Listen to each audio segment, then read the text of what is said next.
Hi guys, magandang gabi. Magandang gabi from Europe.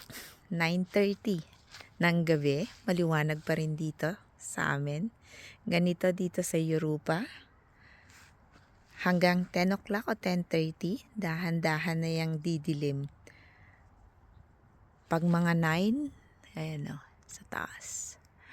Mga 9, 9:30 yan, dahan-dahan ng didilim. Ay, mga 10, ganun. Dahan-dahan ng didilim. Pag summertime, ayan. Itsura ng garden.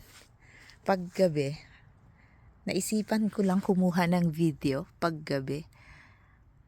Nang maiba naman. So, yan yung Liatres.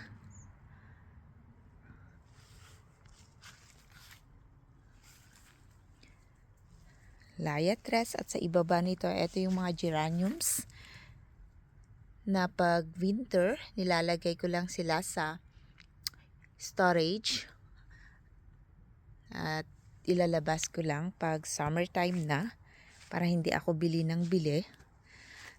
Ito yung mga flax, marami akong klase.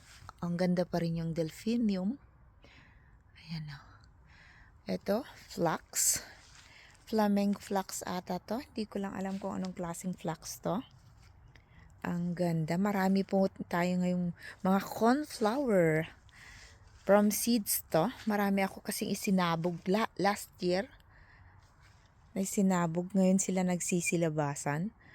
At ito, yung rose tree ko.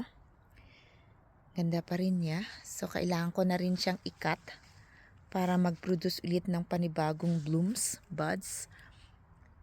Ayan. Pero yung iba, yung mga na-dry na ng mga tawag na ito, mga bulaklak niya, kinat ko na po siya. Ito, another flax. Marami pong klaseng flax dito sa garden. Dark violet naman to. So, para ito yung flamengo flax.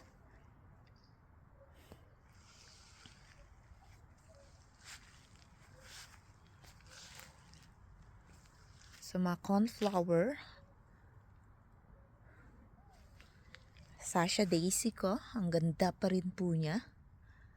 At maraming mga, yung mga funicle hydrangea. Ayan. At dito sa kabila.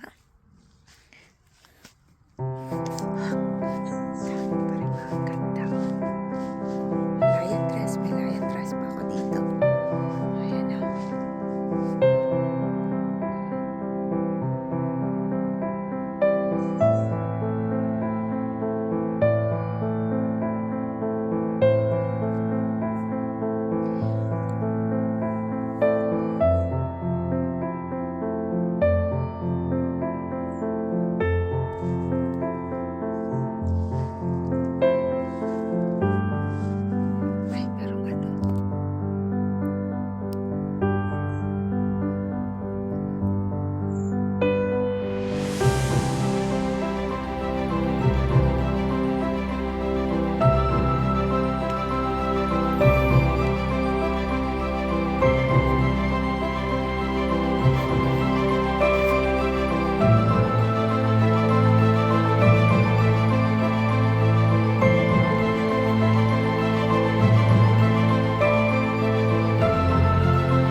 mga ano, yung mga tawag nito, daylilies. Tingnan mo, daming bulaklak. Tsaka ang bango dito lahat sa ano. Ito yung bougainvilleas ko.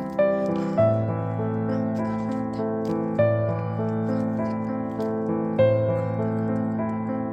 Sunflower. Tsaka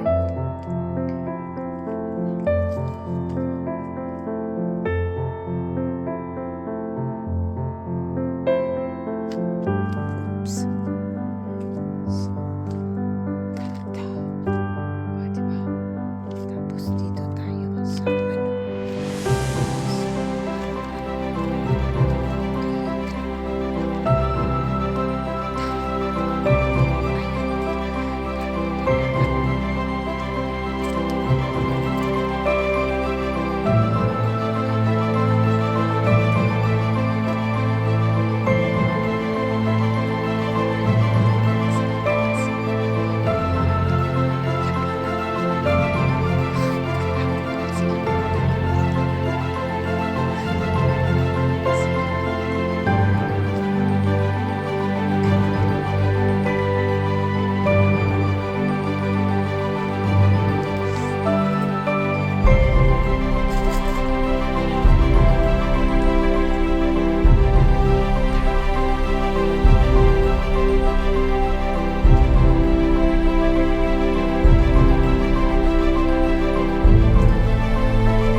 Ganito pag summer dito sa Europa, kahit hanggang alas 10 pa ng gabi, maliwanag pa rin. Pag summertime dito, madilim dito mga anong oras, mga 10:30 ng gabi. Ayun, makikita mo na dahan-dahan ng madilim. At saka maganda pag gabi dito yung